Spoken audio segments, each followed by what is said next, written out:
Class 6 का chapter number 2 sorting materials into groups. अब इस चैप्टर में जो है यहाँ से जो क्वेश्चंस आपको आएंगे वो आएंगे डेफिनेटली कि जो हमारे पास सेपरेशन टेक्निक्स हैं वो कौन कौन सी हैं, और केस स्टडी क्वेश्चन की आपको जो है कुछ केस स्टडी दी जाएंगी, कुछ एग्जांपल दी जाएंगी, and then you will be asked to use the technique to separate the materials. So first of all हम इससे स्टार्ट करते हैं sorting material into groups. So all things are made up of one or more materials, and the same thing that can also be made from the different material. अब example लेते हैं, अगर table है तो table हमारे पास would say भी बन सकता है, टेबल हमारे पास प्लास्टिक से भी बन सकता है, टेबल हमारे पास ग्लास से भी बन सकता है। तो जो चीज़ें हैं वो मैन मेड भी हो सकती हैं और नेचुरली अकरिंग भी हो सकती हैं। अब जो है हम जो है क्या क्राइटेरिया यूज़ करते हैं चीज़ों को डिफ्रेंशिएट करने के लिए या उनको क्लासीफाई करने के लिए, तो हमारे पास बहुत सारे क्राइटेरियाज हैं जो हम यूज़ कर सकते हैं। या तो उनके करेक्टरिस्टिक्स को यूज़ कर सकते हैं, या हम उनके जो जिस मटेरियल से वो बने हैं उसके बेसिस पे हम उनको क्लासीफाई कर सकते हैं। अगर हम नेक्स्ट अब बात करते हैं कि sorting of the object into groups with each group having its own characteristics is called classification of the object। अब यहाँ पे क्वेश्चन आता है कि हम क्लासिफिकेशन ऑफ ऑब्जेक्ट किसको कहते हैं। तो क्लासिफिकेशन ऑफ ऑब्जेक्ट क्या है कि अगर हम जो है सॉर्ट करते हैं ऑब्जेक्ट्स को इनटू ग्रुप्स में, एंड या हम उनको मतलब बेसिकली डिफरेंट डिफरेंट ग्रुप्स में चीज़ों को प्लेस कर रहे हैं on the basis of their characteristics. जैसे एग्जांपल लेते हैं हम घर में किचन की, तो किचन में प्लेट्स को अलग रखते हैं, ग्लास को अलग रख रहे हैं, स्पून को अलग रख रहे हैं, बाउल्स को अलग रख रहे हैं। तो बेसिकली उनके कैरेक्टरिस्टिक्स के बेसिस के ऊपर हम उनको क्लासीफाई कर रहे हैं। The substances can also be grouped by the similarity of the material used to make them। For example जैसे वुड वाली चीज़ें हम उनको सेपरेट कर रहे हैं, प्लास्टिक वाली चीज़ों को हम सेपरेट कर रहे हैं, एंड ग्लास वाली चीज़ों को हम अलग से सेपरेट कर रहे हैं। अब नेक्स्ट है हमारे पास object and material use to make it. So paper जैसे है, नोटबुक, बुक्स है, न्यूज़पेपर है, कैलेंडर्स हैं, टॉयज़ हैं। सो हमारे पास जो है बहुत सारे ऑब्जेक्ट्स हैं जो पेपर से बन सकते हैं। वुड है, फर्नीचर, यूटेंसिल, हाउस, बोट, सब चीज़ें ये वुड से बन सकती हैं। रबड़ है, अगर बात करते हैं तो tyres, tubes, pipe, surgical gloves वगैरह सब रबड़ से बन सकते हैं। अब हम बात करते हैं, सो ये आपके पास टेबल 1, टेबल 2, टेबल 3 की इंट्रोडक्शन है। अब हम बात करते हैं next classification of the materials के ऊपर। अब जो हमारे पास मटीरियल्स हैं हम उनको कैसे क्लासीफाई कर सकते हैं, तो उनको क्लासीफाई कर सकते हैं हम metals, ceramics, polymers and composites. अब देखिए मेटल्स के जैसे हम एग्जांपल बात करते हैं कि हमारे पास कोई चीज़ लोहे की बनी हुई है तो उसको हम क्या बोलेंगे, फेरस। अगर एग्जांपल है जैसे हमारे घर में अभी एल्यूमिनियम के यूटेंसिल यूज़ होते हैं तो वो क्या आएंगे, नॉन फेरस में। उसके बाद अगर हम बात करते हैं सिरामिक्स की, तो सिरामिक्स बेसिकली ट्रेडिशनल भी हो सकती हैं, एडवांस्ड भी हो सकती हैं। अब सिरामिक्स बेसिकली बनाई जाती हैं क्ले से, क्ले को हीट किया जाता है डिफरेंट डिफरेंट मेथड्स के थ्रू। अब नेक्स्ट है पॉलीमर्स।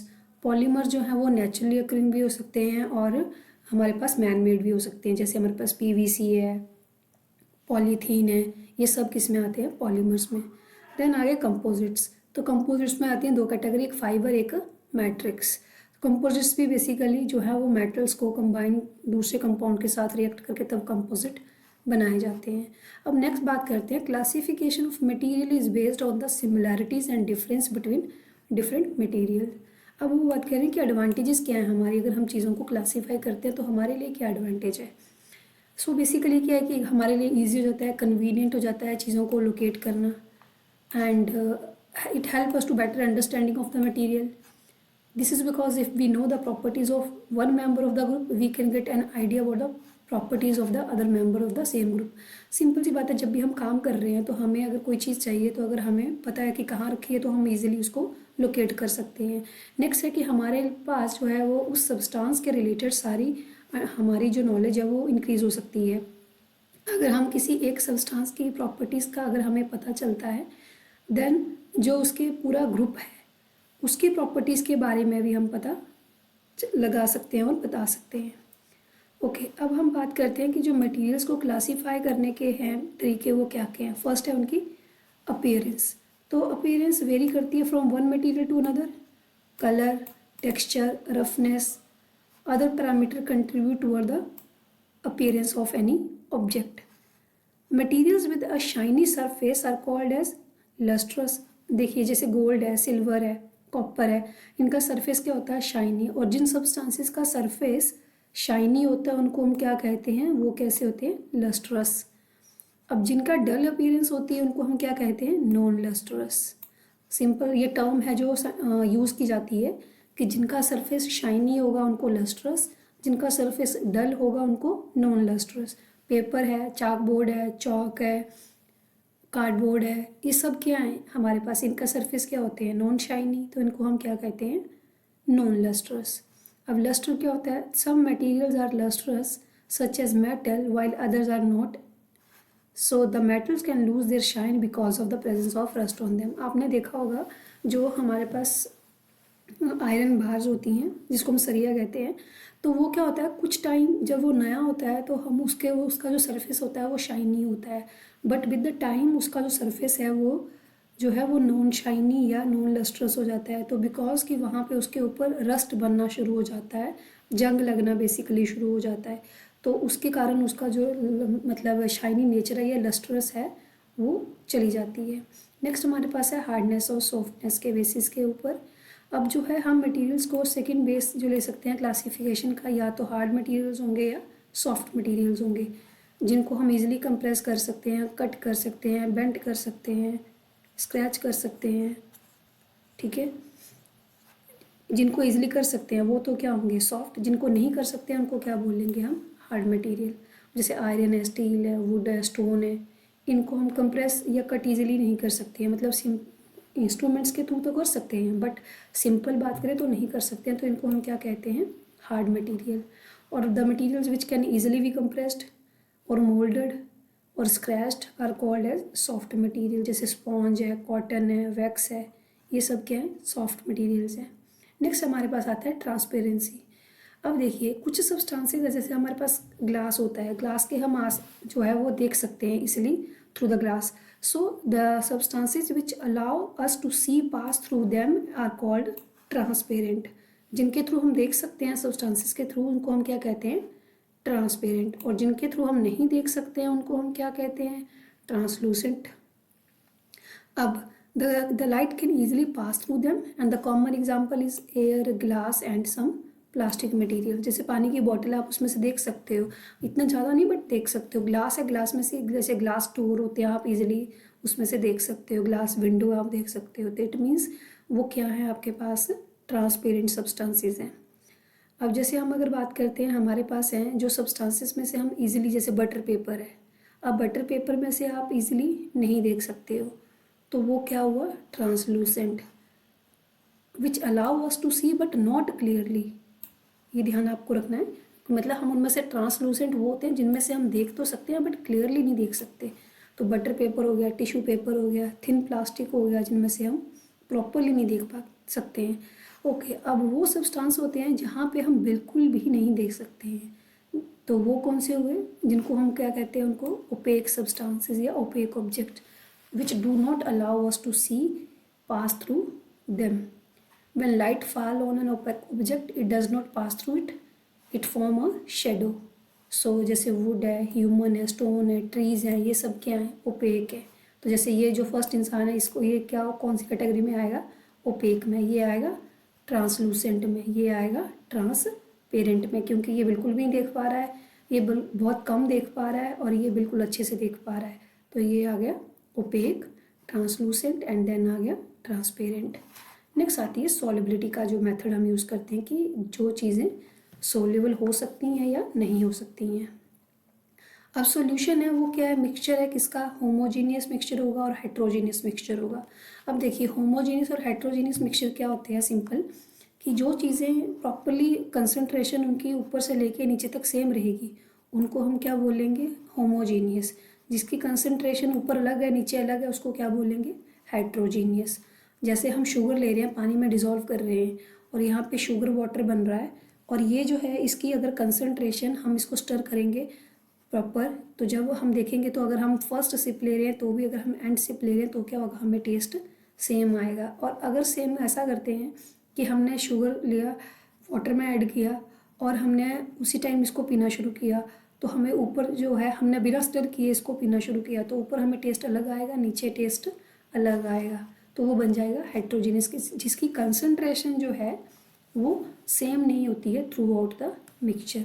अब जैसे आपने सैंड पानी के अंदर डिज़ोल्व कर दिया तो आप जितना मर्जी डिज़ोल्व करते रहो वो डिज़ोल्व नहीं होगी, तो वो क्या कहलाएगा, हेट्रोजीनियस। अब जो है, so the material that is present in small amount of the solution is called as, अब यहाँ पे आपको देखना है कि सोल्यूट क्या होता है और सॉल्वेंट क्या होता है।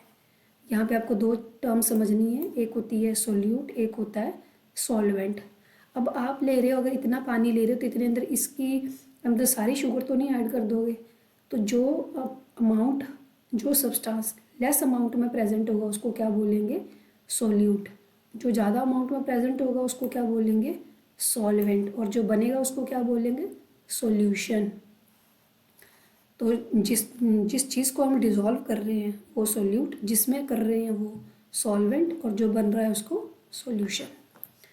अब लेट्स सपोज है, हम जैसे क्या करते हैं, हमने नमक लिया, पानी में डिज़ोल्व करते हैं, या हम लेमनेड बनाते हैं, या हम लेट्स सपोज कि हम नमक वाला पानी क्रिएट कर रहे हैं, तो जैसे हमने नमक शुगर वाला पानी क्रिएट किया तो नमक वाला भी बना रहे हैं, तो पानी क्या होगा वहाँ पे, सॉल्वेंट, नमक क्या होगा, सोल्यूट, एंड बनेगा क्या, सॉल्यूशन। अब देखिए, the solute can be dissolve but can not, solute can be dissolve और can not be dissolve in the solution. अब शुगर जो डिजॉल्व हो गई है बट सैंड डिजॉल्व नहीं हो रही है। अब नेक्स्ट है, the solute that can be dissolve in the solution are called soluble substances. अब देखिए यहाँ पे यहीं से समझ लेते हैं, शुगर या सॉल्ट लेते तो पानी में डिजॉल्व हो जाता, उसको हम क्या कहते हैं, सॉल्यूबल सॉल्यूट। और सैंड है वो पानी में डिजॉल्व नहीं होएगी तो इसको हम क्या बोलेंगे, इनसॉल्यूबल सॉल्यूट या इनसॉल्यूबल सब्सटेंस। तो सैंड क्या होगी, इनसॉल्यूबल, क्योंकि वो पानी में डिजॉल्व नहीं हो रही है। शुगर पानी में डिजॉल्व हो रही है, इसको क्या बोलेंगे हम, soluble. If the mixture of the liquid successfully mix then it is called mixable. Okay, अब देखिए, हमने लेट्स सपोज क्या किया, हमने यहाँ शुगर वाला वाटर बनाया, वैसे ही हमने क्या कर दिया, यहाँ सॉल्ट वाला वाटर बना लिया। एक गिलास सॉल्ट वाला वाटर, एक गिलास जो है वो शुगर वाटर, और दोनों को हम क्या करने लगे, मिक्स। तो अब जब हमने दोनों को मिक्स किया तो वो इजीली मिक्स हो जाएंगे, शुगर वाटर और सॉल्ट वाटर। तो जो ऐसे सॉल्यूशन जो इजीली मिक्स हो जाते हैं एक दूसरे में उसको हम क्या कहते हैं, मिक्सिबल। ये देखिए, that is called as miscible liquids, and while the liquid which do not mix are called immiscible। अगर आप सैंड वाटर और शुगर वाटर को मिक्स करोगे तो वो मिक्स नहीं होएगा, तो इसको क्या बोलेंगे, इमिसिबल। और जब मिक्स हो जाएगा उसको क्या बोलेंगे, मिक्सिबल। अब देखिए यहाँ पे शुगर पानी में सॉल्युबल होती है, salt yes, piece of iron पानी में डिजोल्व नहीं होगा, कैरोसिन पानी में डिजोल्व नहीं होगा, क्योंकि जैसे ऑयल्स हैं उनकी डेंसिटी क्या होती है, कम होती है, तो इसलिए वो पानी में जो है ऊपर फ्लोट करते हैं बट डिज़ोल्व नहीं होते हैं। विनेगर जो है वो पानी में डिज़ोल्व हो जाएगा, कोकोनट ऑयल पानी में डिज़ोल्व नहीं होएगा। नेक्स्ट है टेक्सचर। अब जो है टेक्सचर बेसिकली क्या होता है कि जब भी हम किसी सरफेस के ऊपर मतलब सरफेस को टच कर रहे हैं तो हमें स्मूथनेस फील हो रही है या रफनेस फील हो रही है, तो उसको हम क्या बोलते हैं, उसका टेक्सचर। तो स्मूथ ऑब्जेक्ट होते हैं उनका क्या होता है, प्लेन सरफेस होता है, बम्प्स नहीं होते हैं, रिजेस नहीं होते हैं। अब जैसे फ्लावर है या किसी बेबी की स्किन है तो वो क्या होती है, बहुत ज़्यादा स्मूथ होती है। रफ ऑब्जेक्ट की बात करते हैं तो जैसे हमारे पास क्या होते हैं, बम्प्स होते हैं, रिजेस होते हैं, इरेगुलर सरफेस होता है। तो जैसे टी की जैसे किसी भी प्लांट का बाग है, या जैसे टाइल्स के स्ट्रक्चर्स अब होते हैं आजकल, तो उनको वो क्या है, यहाँ पे ये किस कैटेगरी में आते हैं, ये इरेगुलर सरफेस या रफ सरफेस है। जैसे ये अपने घर में टाइल भी देखी होंगी तो वो रफ सरफेस में, कुछ 3D में आती हैं तो वो क्या है, रफ सरफेस है। नेक्स्ट है कंडक्टिविटी। अब कंडक्टिविटी क्या होती है कि जब हम इलेक्ट्रिसिटी पास कर रहे हैं तो वो क्या हो रहा है, उसमें से पास हो रही है या नहीं हो रही है, उसको हम क्या कहते हैं, कंडक्टिविटी। अब देखिए अब यहाँ पे आएंगे कंडक्टर्स, नॉन कंडक्टर और इंसुलेटर। तीन कैटेगरीज हैं, conductors, non conductors and insulator. अब जो सब्सटेंस में से इजीली इलेक्ट्रिसिटी पास हो जाएगी, अब एग्जांपल है, हम अगर आयरन में से इलेक्ट्रिसिटी पास करें तो इजीली इलेक्ट्रिसिटी पास हो जाती है। जितनी भी मेटल्स हैं मैक्सिमम जो है उनमें से इलेक्ट्रिसिटी पास हो जाती है, तो वो उनको हम क्या बोलते हैं, कंडक्टर्स। अब the substances that pass the electricity partially are called poor conductors. अब जिनमें से इलेक्ट्रिसिटी पास होती है बट प्रॉपरली अच्छे से पास नहीं हो पाती है तो उनको हम क्या कहते हैं, poor conductors. And they are example like the graphite. The substances which do not pass the electricity are called insulators. जैसे प्लास्टिक है, वुड है, ये क्या है, इंसुलेटर है। अब यहाँ पे तीन आपने सब टर्म्स समझे हैं, insulator, poor conductor and good conductor. तो गुड कंडक्टर क्या होंगे, जिसमें से इलेक्ट्रिसिटी पास हो जाएगी। पुअर कंडक्टर क्या होंगे, जिनमें से इलेक्ट्रिसिटी पार्शियली पास होगी। और इंसुलेटर क्या होंगे, जिनमें से इलेक्ट्रिसिटी पास नहीं होगी। नेक्स्ट है हमारे पास डेंसिटी एंड फ्लोटेशन। अब डेंसिटी और फ्लोटेशन का अगर कंसेप्ट हम समझें तो देखिए, डेंसिटी और फ्लोटेशन नाम ही दोनों उसके बता रहे हैं। डेंसिटी मतलब कोई चीज़ कितनी डेंस होगी, उसका मास पर यूनिट वॉल्यूम कितना होगा जो है, और उसके बाद कि वो चीज़ फ्लोट करती है या नहीं करती है। So mass per unit volume of the substance is called is density. तो डेंसिटी की डेफिनेशन देखिए क्या होती है, mass per unit volume m/v is equal to d।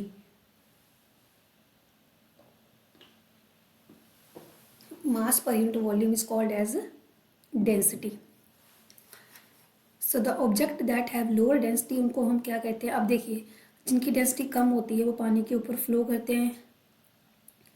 अब एग्जांपल हम बात करते हैं, हमने जब हम ऑयल को पानी के साथ मिक्स करते हैं तो वो मिक्स नहीं होते हैं। तो वो क्यों नहीं होते हैं, क्योंकि ऑयल पानी के ऊपर फ्लोट करता है।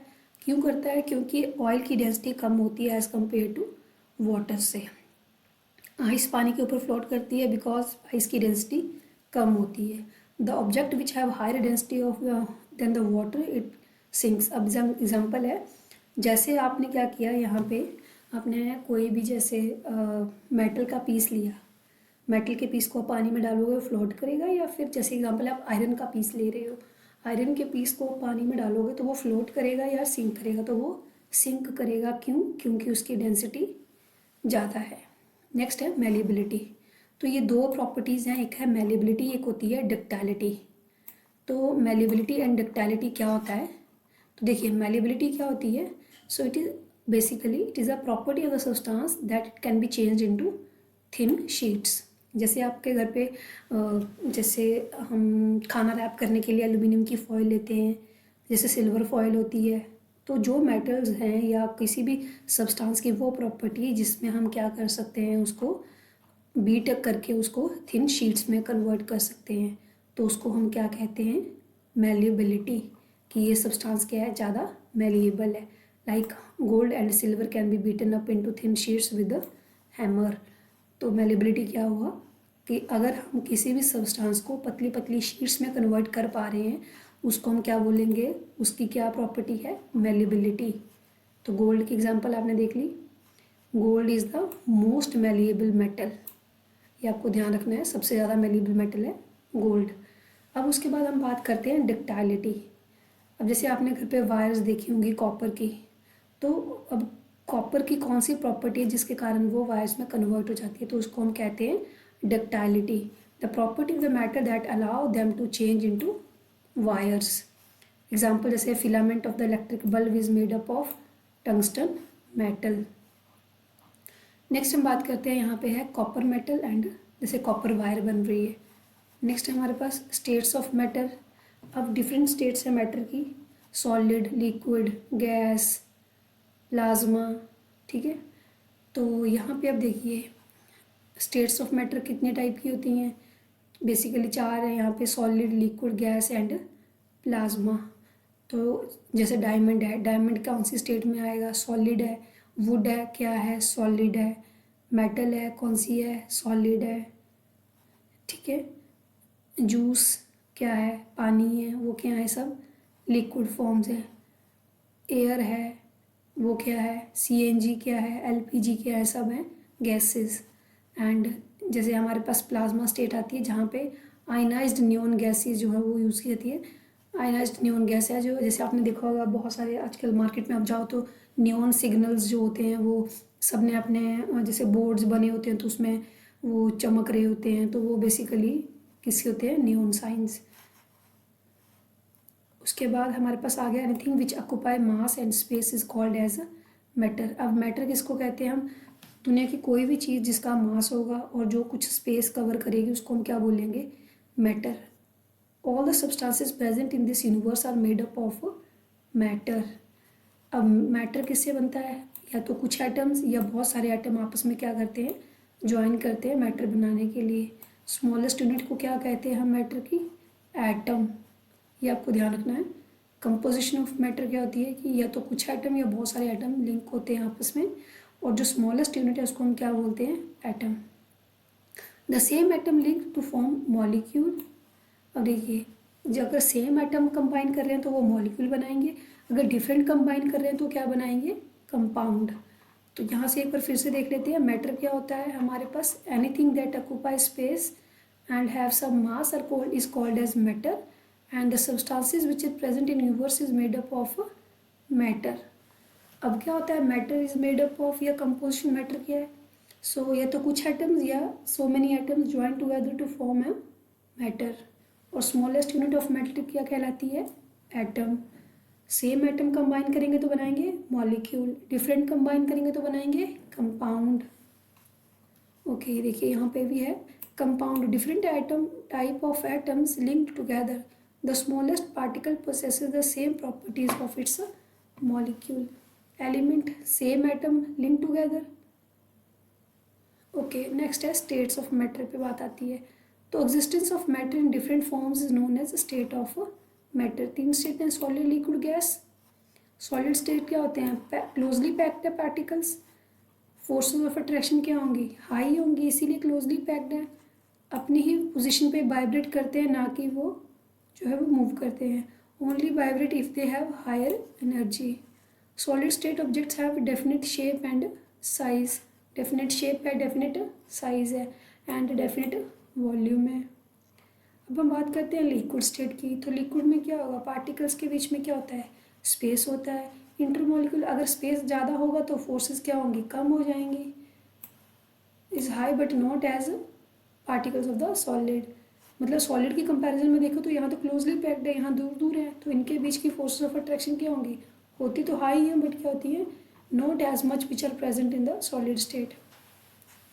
कंटिन्यूसली मूव करते रहते हैं लिक्विड के particle in random directions, and एक दूसरे से कोलॉइड करते रहते हैं। अब जो है liquid substances take definite shape in a container. जिस भी कंटेनर में आप डालोगे वो उसी की शेप ले लेता है जो लिक्विड होता है, और डेफिनेट वॉल्यूम होता है उनका। ओके, गैसियस स्टेट की बात करते हैं। तो गैसियस स्टेट में क्या होते हैं? एटम लूजली पैक्ड होते हैं। इंटरमोलिकुलर फोर्सेस ऑफ अट्रैक्शन क्या होंगी? लो होंगी, बिकॉज अगर पैकिंग ही जो है वो लूज है तो फोर्सेस ऑफ अट्रैक्शन क्या हो जाएंगी? कम हो जाएंगी, बिकॉज एरिया क्या है बीच में? ज़्यादा है। उनकी कोई डिफाइंड शेप नहीं होती, साइज नहीं होता, और वॉल्यूम भी नहीं होता। अब इनको हम कंप्रेस कर सकते हैं सिलेंडर में, और वो किसी भी डायरेक्शन में पार्टिकल जो होते हैं वो किसी भी डायरेक्शन में मतलब रेंडमली घूम सकते हैं। एंड जो एलपीजी है, सीएनजी है, ये सब क्या है? गैसेस है। नेक्स्ट है हमारे पास ओपेसिटी। सो हमें पता है कि जिनमें से हम देख सकते हैं इजीली, हम उनको क्या कहते हैं? ट्रांसपेरेंट। जैसे ग्लास है, एयर है, ये क्या है? ट्रांसपेरेंट है। So which we can see but not clearly they called translucent. तो जिनमें से हम खुद प्रॉपरली नहीं देख सकते हैं बट नॉट प्रॉपरली, इनको कहते हैं ओपेक सब्सटेंसेस। जैसे ओल्ड पेपर है, ग्राउंड ग्लास है। Material through which we can not see it all is called as opaque material. जैसे थिक ब्रिक वॉल है या आयरन शीट है। अब हमारे पास आ गया इसका माइंड मैप, हम यहाँ से समझ लेते हैं।